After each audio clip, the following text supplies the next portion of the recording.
E a infectologista Raquel Stuck está ao vivo agora conosco para esclarecer um pouco mais do assunto. Doutora, boa tarde para a senhora. Obrigada por estar aqui com a gente no Jovem Pan Agora.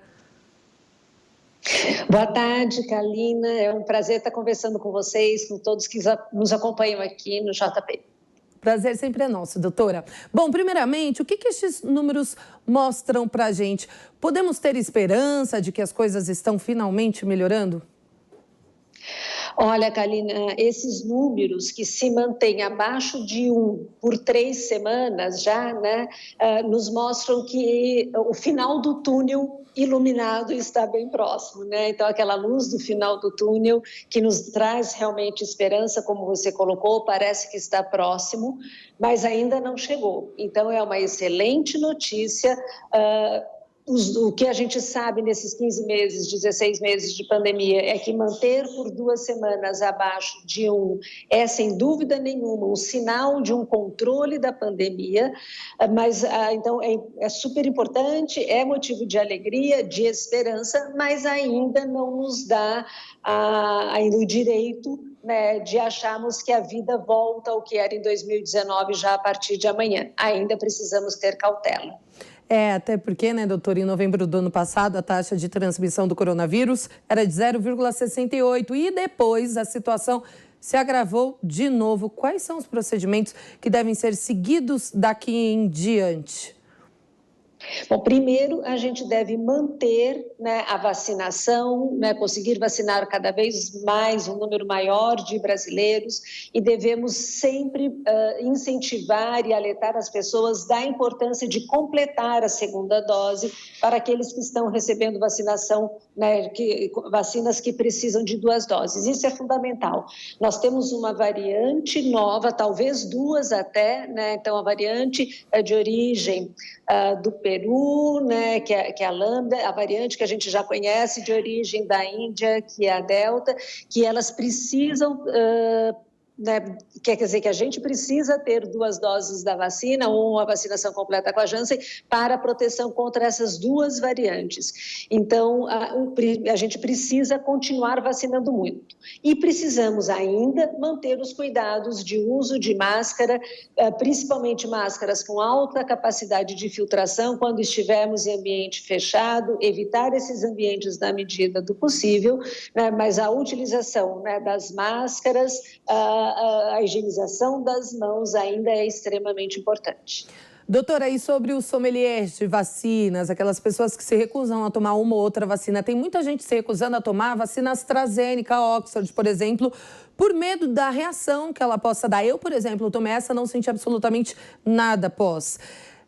É correto isso, doutora? A pessoa pode negar uma vacina ou outra e essa reação, ela pode trazer algo a mais a longo prazo ou não? É só naquele dia seguinte que passa mal?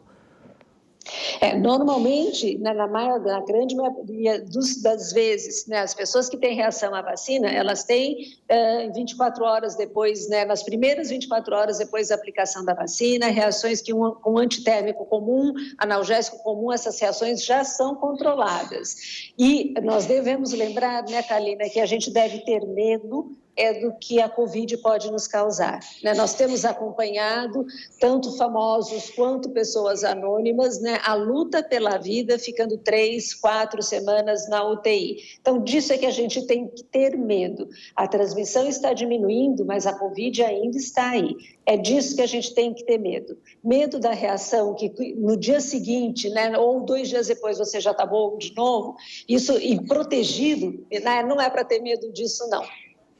Certamente, doutora. Aí outra dúvida que eu tenho para tirar com a senhora é em relação à vacinação de grávidas. Existe alguma restrição ou as mulheres gestantes podem se vacinar? Não é prejudicial para os bebês? Kalina, isso é importante porque os documentos até que estão sendo liberados, né, pelas sociedades médicas em geral, às vezes trazem um pouco de informações que parecem ser contraditórias. Então, as gestantes, elas têm um risco maior de adoecimento mais grave pela Covid, elas têm um risco maior de ir para a UTI, um risco maior de morrer pela Covid. Então, é fundamental que elas sejam vacinadas, né? E acho que todos os municípios, né, já disponibilizam as vacinas para as gestantes. No Brasil, né, o Ministério da Saúde optou por colocar a disponibilidade para as gestantes das vacinas, a Coronavac e a vacina de RNA mensageiro, que é da Pfizer, né? Então, essas duas vacinas é que estão, no momento, disponíveis para as gestantes e elas devem, sim, ser vacinadas. É importante que se vacinem, porque elas adoecem muito e adoecem muito gravemente. E mesmo as mulheres depois, né, até 45 dias da gestação, mesmo aquelas que estão amamentando, devem ser vacinadas e completar a sua vacinação se não receberam antes do bebê nascer. Agora, algo que a gente ouve de forma recorrente, de ouvintes, de espectadores, é que, conheço fulano que tomou 2 doses da vacina e mesmo assim está infectado com o coronavírus. Doutora, eu gostaria de saber da senhora, eu que tomei a vacina, a pessoa que tomou a vacina, ela ainda assim pode pegar, né? Pode adoecer. O que acontece? Ela não agrava? Ela não morre? Veja, não existe nenhuma vacina 100% de proteção para nenhuma doença, né? E não existe vacina 100% de proteção para a Covid também. O que nós sabemos, e daí, né, disso a gente volta a falar do sommelier de vacina, por quê? Porque, assim, todas as vacinas que existem, né, no momento, mesmo as que nós temos aqui no Brasil, elas têm por objetivo diminuir o risco de formas graves da doença, de internação e de óbito. E nisso, todas elas são muito semelhantes. Então, elas diminuem próximo a 90% a chance da gente adoecer gravemente, mas é próximo de 90%. Então, eu posso, mesmo que vacinado com 2 doses, né, porque a vacina não é 100%, vir a adoecer. Mas o risco de eu ter uma forma grave, de precisar internar, de precisar para a UTI, ele diminui muito, ou seja, o risco de eu ter, né, Covid, né, e precisar ir para o hospital ou morrer de Covid, ele é muito menor, 90% menor de quem foi vacinado do que de quem não foi vacinado. Mas, infelizmente, este risco ainda não é zero. Ou seja, ainda assim, é bem melhor se vacinar, né, doutora? E para a gente finalizar, inclusive até noticiei aqui no nosso Jovem Pan agora, as crianças, uma imagem das crianças lá em Israel, numa escola de Israel, tirando as máscaras, porque a professora havia dito que não precisaria mais usar, só que agora voltou-se atrás e agora eles estão usando novamente. O que acontece, doutora? A senhora acredita, assim, agora no caso do Brasil, a gente vê que já tem muitos governantes, né, muitos líderes estaduais, municipais, que pretendem flexibilizar cada vez mais aí essas restrições e acredita-se que tenhamos, fim do ano, um Réveillon, um Natal em família, talvez até no começo do ano que vem, um Carnaval. Estaríamos seguros o suficiente para isso, doutora?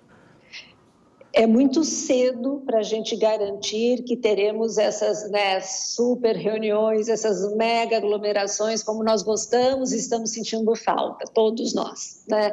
Mas ainda é muito cedo. Por quê? Apesar da gente ter uma taxa de transmissão menor que 1 a 3 semanas, apesar de estarmos avançando na vacinação, a porcentagem de pessoas vacinadas, né, com 2 doses completamente vacinadas ainda é pequena.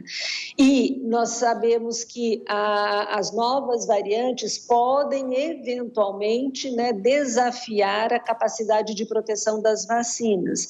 A variante, né, a Delta, aquela de origem indiana, com as pessoas com a vacina completa, a variante não costuma dar quadro grave. Então, a vacinação completa nos protege da variante Delta. Da variante de origem do Peru, ainda não sabemos e ela ainda não, a gente não sabe como ela vai se comportar estar no Brasil. Então, daqui 4, 5 meses, como nós estaremos, nós temos que esperar. Nós vimos que Israel precisou voltar a usar máscaras nos ambientes fechados, mesmo com a população vacinada por conta das variantes. Reino Unido vacinando, mas com muitos casos, né, de Covid. Então, assim, a gente espera que a gente possa ter, mas ainda é cedo para esta programação ou de falar de uma forma categórica, sim, teremos Réveillon com certeza, né? Vamos esperar mais um pouquinho e vamos também, cada um de nós, né, Kaline, a gente tem que ser responsável para tentar fazer com que isso aconteça. Nós temos responsabilidade com isso, né? Qual que é a nossa responsabilidade? Completar o esquema vacinal, ainda estar usando máscara, não ficar com muita aglomeração e festa nesses momentos, para a gente poder controlar de forma mais sólida a pandemia e daí sim, né, poder ter o nosso Réveillon e o nosso Carnaval no ano que vem. Certamente, doutora. Conversamos com a infectologista Raquel Stuck. Doutora, brigadão mais uma vez. Excelente tarde para a senhora. Obrigada para vocês também.